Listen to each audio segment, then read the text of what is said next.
दोस्तों आप सभी के साथ में कुछ ऐसा होता होगा या मैक्सिमम दर्शकों के साथ में ऐसा होता होगा कि घर से तो आप बहुत तैयारी के साथ में प्रेजेंटेशन बनाकर और अच्छे प्रोडक्ट नॉलेज के साथ में अच्छे अपनी बॉडी लैंग्वेज के साथ में क्लाइंट के पास जाते हैं। लेकिन जब आप क्लाइंट के पास पहुंचते हैं ना, क्लाइंट के पास जाने के बाद आप को कुछ ऑब्जेक्शंस का सामना करना पड़ता है। वो कौन कौन से ऑब्जेक्शंस होंगे जिनका तैयारी आपको पहले से ही करके जाना होगा, वो कौन कौन से ऑब्जेक्शंस होंगे जिनको आपको पहले से ही प्रिपरेशन के साथ में जाना होगा क्लाइंट के पास।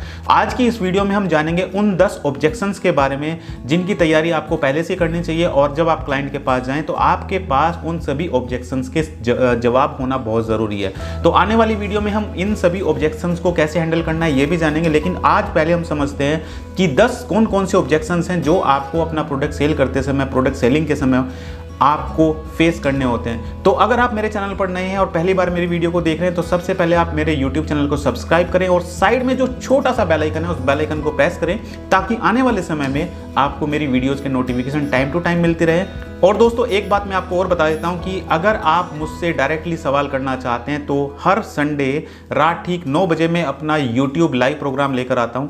तो अगर आप मेरे YouTube लाइव प्रोग्राम को देखना चाहते हैं तो बेल आइकन को प्रेस करना बिल्कुल ना भूलें, बेल आइकन को प्रेस करें।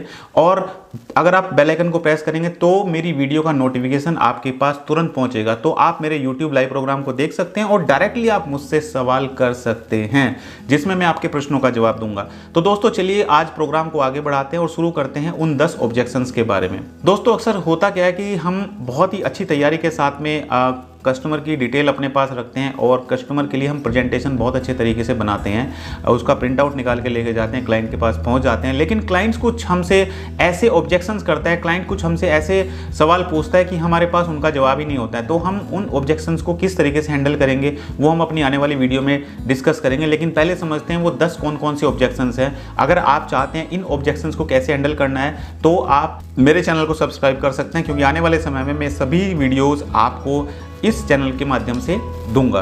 तो पहला ऑब्जेक्शन होता है कि क्लाइंट आपको बोलता है कि आई एम नॉट इंटरेस्टेड, यानी कि आप क्लाइंट के पास पहुंच तो जाते हैं लेकिन क्लाइंट को जब आप अपना प्रोडक्ट समझाते हैं तो क्लाइंट आपके प्रोडक्ट को समझने के बाद बोलता है कि I am not interested in this product, मेरे को ये प्रोडक्ट नहीं चाहिए। तो ये पहला ऑब्जेक्शन होता है जो हर एक इंश्योरेंस एजेंट्स को फेस करना पड़ता है क्लाइंट के पास जाने के बाद, क्योंकि क्लाइंट हमेशा बोलता है कि मैं I am not interested in this product, right. तो आपको जानना है कि भाई ये पहला ऑब्जेक्शन है, आपको किस तरीके से इसको हैंडल करना है, इस सवाल का जवाब किस तरीके से देना है, ये भी हम आपको सिखाएंगे अपनी आने वाली वीडियोज़ में। तो पहला ऑब्जेक्शन था कि क्लाइंट बोलता है I am not interested in this product. तो दोस्तों अब हम बात करते हैं सेकंड ऑब्जेक्शंस के बारे में, जो ऑब्जेक्शंस आपको फेस करना पड़ता है जब आप क्लाइंट के पास जाते हैं। और दूसरा ऑब्जेक्शन है कि आप क्लाइंट से बात करते हो, फ़ोन पे बात करते हो, तो क्लाइंट हमेशा बोलता है आपको कि अपना जो प्रोडक्ट है ना मुझे मेल कर देना। आप मेरी मेल आईडी नोट कर लीजिए और अपना जो प्रोडक्ट है, अपना जो प्लान की डिटेल्स है वो मुझे मेल आईडी पर आप सेंड कर दीजिएगा। क्या आपने देखा है, आपने नोटिस भी किया होगा कि क्लाइंट अगर आपसे कोई भी प्लान मेल करवा रहा है तो कभी वो क्लोज होती है डील, बहुत रेयर चांसेस होते हैं जो डील क्लोज होती है, बहुत कम चांसेस होते हैं।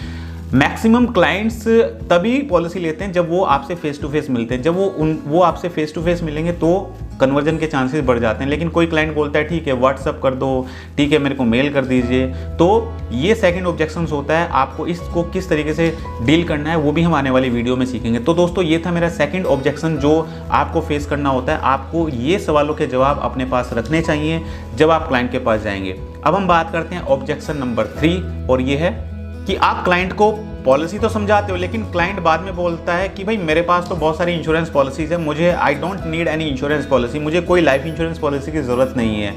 ये तीसरा ऑब्जेक्शन है जो आप लोगों को फेस करना होता है जब आप कस्टमर से मिलने जाते हो। तो क्लाइंट आपको बोलता है I already have insurance policy, life insurance policy मेरे पास है, I don't need any life insurance policy, मुझे कोई लाइफ इंश्योरेंस पॉलिसी की जरूरत नहीं है। अगर आपके साथ भी ऐसा होता है तो आप भी नीचे कमेंट बॉक्स में लिख के बताएं कि भाई आपके साथ ऐसा होता है कि नहीं होता है, राइट। ये था मेरा पॉइंट नंबर 3। आपको ये सारे पॉइंट्स नोट करने हैं, एक आप अपनी डायरी में नोट कर लीजिए कि कौन कौन से ऑब्जेक्शंस आपको झेलने पड़ते हैं क्लाइंट के पास जब आप जाते हैं, कौन कौन से ऑब्जेक्शंस आपके पास आते हैं। क्योंकि आप अगर इन ऑब्जेक्शंस को ध्यान में रखेंगे, आपके पास इन ऑब्जेक्शंस का पहले से ही जवाब होगा, तो आप अपने क्लाइंट को अच्छे से उन सवालों के जवाब दे सकते हो। आपको ऑब्जेक्शंस कैसे हैंडल करना है वो हम आने वाली वीडियोज़ में सीखेंगे, क्योंकि अगर हम इस वीडियो में डिस्कस करेंगे तो वीडियो बहुत लंबा हो जाएगा और ये पॉसिबल नहीं है। तो आने वाली वीडियोज़ में सभी सवालों के जवाब आपको मिलेंगे, कैसे आपको ऑब्जेक्शन को हैंडल करना है ये सब चीज़ें हम सीखेंगे, राइट। ये था थर्ड ऑब्जेक्शन। और अब बात करते हैं ऑब्जेक्शन नंबर 4, जो कि है कि भाई सब कुछ हो जाता है, प्लान भी आप समझा देते हो क्लाइंट को, प्रेजेंटेशन भी अच्छे से दे देते हो, उसकी फैमिली के साथ में भी डिस्कस हो जाता है, फैमिली भी वहीं पे बैठी हुई है, लेकिन क्लाइंट बाद में क्या बोलता है, I will think about it, मैं इसके बारे में सोचूंगा, सोच के बताऊंगा आपको। भाई आप उसको महीने तक फॉलोअप किए जा रहे हो, महीने तक बात करते जा रहे हो क्लाइंट से, प्रोडक्ट भी समझा दिया क्लाइंट को, लेकिन क्लाइंट बाद में बोलता है I will think about it, मैं इसके बारे में सोच के बताऊंगा आपको, राइट। तो ये भी एक ऑब्जेक्शन होता है, इसको आपको किस तरीके से हैंडल करना है ये आपको जानना जरूरी है, क्योंकि ये सारे ऑब्जेक्शंस आपके साथ में आएंगे। अगर आप पहली बार जा रहे हैं फील्ड में तो आएंगे, और अगर आप जा रहे हैं तो आपको पता ही है कि ये सारे ऑब्जेक्शंस आपको फेस करने होते हैं जब क्लाइंट्स आपसे इस टाइप के सवाल करता है, राइट। तो ये था ऑब्जेक्शन नंबर 4। अब हम बात करते हैं ऑब्जेक्शन नंबर 5, जो कि है क्लाइंट बोलता है कि भाई your product is to costly, आपका प्रोडक्ट बहुत कॉस्टली है, it is too expensive, right. ये सवाल आता है, क्लाइंट ऑब्जेक्शन करता है कि भाई मार्केट में इतने सारे कंपनीज हैं, इतने सारे प्रोडक्ट्स हैं कंपनीज के, लेकिन आपकी कंपनी का प्रीमियम बहुत ज़्यादा है, आपका प्रोडक्ट बहुत कॉस्टली है, एक्सपेंसिव है।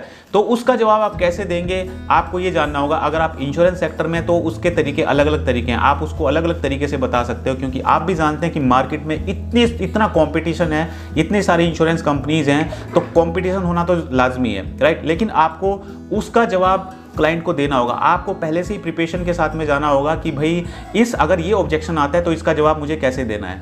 अब दोस्तों बात करते हैं ऑब्जेक्शन नंबर 6, जो कि है कि क्लाइंट के पास जाते हो, क्लाइंट से बात करते हो, प्रोडक्ट समझाते हो, प्रेजेंटेशन देते हो क्लाइंट को, लेकिन क्लाइंट अकेला है, ऑफिस में आपसे मिल रहा है, राइट। क्लाइंट बोलेगा आपने उसको प्रेजेंटेशन दे दिया, अच्छे से प्रोडक्ट समझा दिया, उसके जो ऑब्जेक्शंस थे वो आपने लिए, उसके जो डाउट्स थे उनको आपने सोल्व किया, राइट। उसके बाद क्लाइंट बोलता है कि ठीक है सर, मैं आपको अपनी वाइफ से डिस्कस करके बताऊंगा, राइट। तो ये भी एक ऑब्जेक्शन है, जब क्लाइंट आप डील फाइनल होने वाली है, डील क्लोज होने वाली है, on the spot client decision ले सकता है, लेकिन क्लाइंट का ऑब्जेक्शन आता है कि I will discuss with my wife, मैं अपनी वाइफ से डिस्कस करूंगा। तो ये भी एक ऑब्जेक्शन हो सकता है। तो जब भी आप क्लाइंट के पास जाएं, क्लाइंट से अपॉइंटमेंट लें, तो आप कोशिश करें कि आप मीटिंग ऐसे समय पर लें जब उसकी फैमिली भी क्लाइंट के साथ में हो, राइट। तो ये सारी चीज़ें हम आने वाली वीडियोज़ में डिस्कस करेंगे। ये था ऑब्जेक्शन नंबर 6। अब बात करते हैं ऑब्जेक्शन नंबर 7। कौन सा ऑब्जेक्शन आपको फेस करना पड़ सकता है जब आप क्लाइंट से मिलने के लिए जाते हो। भाई आप सभी लोग इंश्योरेंस सेक्टर में है, तो आपके पास तो लाजमी ये सवाल आता होगा कि अगर आप किसी HNI क्लाइंट से बात करते हैं या किसी भी क्लाइंट से आप बात करते हैं, तो हमेशा क्लाइंट का ऑब्जेक्शन ये होता है कि I will discuss with my chartered accountant, मैं अपने CA से बात करूंगा या मैं अपने अकाउंटेंट से बात करूंगा, मेरा अकाउंटेंट मुझे मना कर रहा है पॉलिसी लेने के लिए, मेरे अकाउंटेंट ने बोला है कि अभी रुक जाओ, अभी 1 महीने बाद कॉल करना, है ना, 1 महीने बाद आप इन्वेस्ट करना। ये सारे सवाल आपके पास ऑब्जेक्शंस आते रहते होंगे, राइट। तो आपको ये सारी प्रिपरेशन करना है, एक डायरी में आप नोट कर लीजिए कि ये इतने ऑब्जेक्शंस हैं, 10 ऑब्जेक्शंस अगर आएंगे तो आपको उनका जवाब किस तरीके से देना है। तो ये था ऑब्जेक्शन नंबर 7 जो आप लोगों को फेस करना पड़ता है। अगर आपको भी इस टाइप के ऑब्जेक्शंस आते हैं तो आप कमेंट बॉक्स में लिख सकते हैं कि आपको इस टाइप के ऑब्जेक्शंस आते हैं या नहीं आते हैं। अब हम बात करते हैं ऑब्जेक्शन नंबर 8, जो कि है भाई मेरा विश्वास इंश्योरेंस में नहीं है, मुझे इंश्योरेंस नहीं कराना है, क्योंकि इंश्योरेंस में कोई फ़ायदा नहीं होता है, कोई बेकार है इंश्योरेंस, नहीं चाहिए इंश्योरेंस। और बहुत सारे इन्वेस्टमेंट है, म्यूचुअल फंड कर सकता हूँ, फिक्स डिपॉजिट कर सकता हूँ, RD कर सकता हूँ, लेकिन इंश्योरेंस में नहीं जाना है।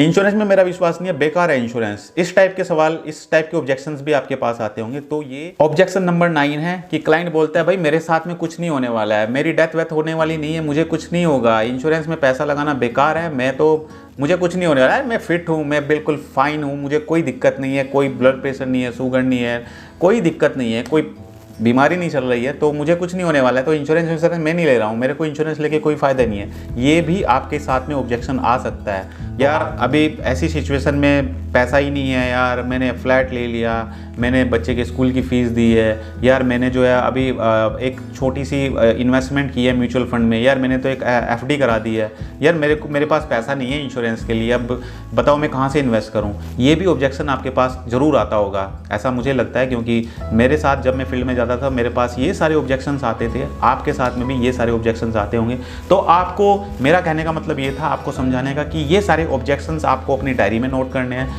आपको देखना है कि अगर आपके पास ये ऑब्जेक्शन आएंगे, अगर आप फील्ड में जाएंगे, तो आपको इन ऑब्जेक्शंस को किस तरीके से हैंडल करना है। तो आने वाली वीडियो में मैं आपको समझाऊंगा कि ये जो ऑब्जेक्शंस हैं, इन ऑब्जेक्शंस को आपको किस तरीके से हैंडल करना है, किस तरीके से आपको क्लाइंट के सवालों का जवाब देना है, तो आने वाली वीडियोज़ में हम ये समझेंगे। तो दोस्तों, अगर आप मेरे चैनल पर पहली बार हैं, आपने मेरे चैनल को सब्सक्राइब नहीं किया है, तो जल्दी से मेरे चैनल को सब्सक्राइब करें और साइड में छोटा सा बेल आइकन है, उस बेल आइकन को प्रेस जरूर करें।